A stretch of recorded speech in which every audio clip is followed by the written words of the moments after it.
Hello, welcome to tasty travel stories. আজকে আপনাদের জন্য নতুন আরেকটি রেসিপি নিয়ে এসেছি, জলপইয়ের আচার। জলপইয়ের আচারের জন্য আমি 1 কেজি জলপই নিয়ে নিয়েছি। এই জলপইগুলো আমি পানি দিয়ে সিদ্ধ করে নেব। সিদ্ধ হয়ে গেলে পানিগুলো ঝরিয়ে নিয়েছি। একে একে জলপইগুলো ভেঙে দেব, এতে করে মশলাগুলো ভালোভাবে মিশে যাবে।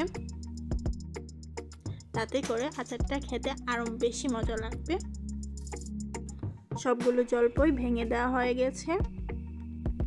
5 ফোড়ন, ধনিয়া এবং 3টা শুকনো মরিচ ভেজে গুঁড়ো করে নিয়েছি। এখন রান্নার পালা।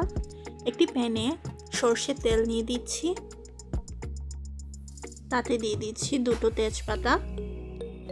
তারই সাথে দিয়ে দিলাম 5 ফোড়ন। তারপর এতে দিয়ে দিচ্ছি 3টে শুকনো মরিচ।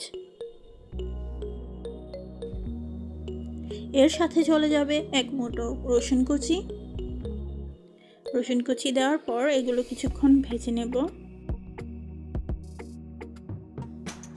এখন এতে দিয়ে দিচ্ছি জলপইগুলো।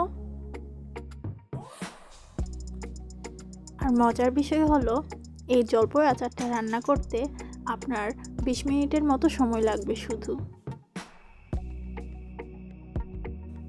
মশলাটা দেওয়ার আগে জলপইটাকে কিছুক্ষণ ভেজে নেব। এখন এতে গুঁড়ো করে রাখা মশলাটা দিয়ে দিচ্ছি।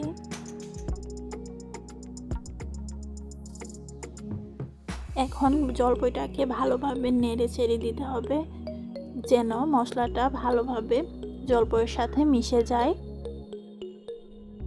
এখানে আমি 2 টিস্পুন লবণ দিয়ে দিয়েছি।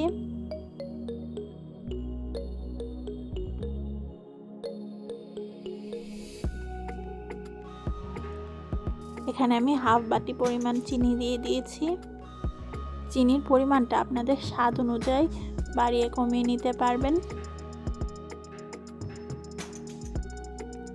এখন ভালোভাবে নেড়েচেড়ে চিনিগুলো মিশিয়ে নেব। এখন অল্প কিছুক্ষণ রান্না করতে হবে, যতক্ষণ না চিনির পানিটা শুকিয়ে আসছে।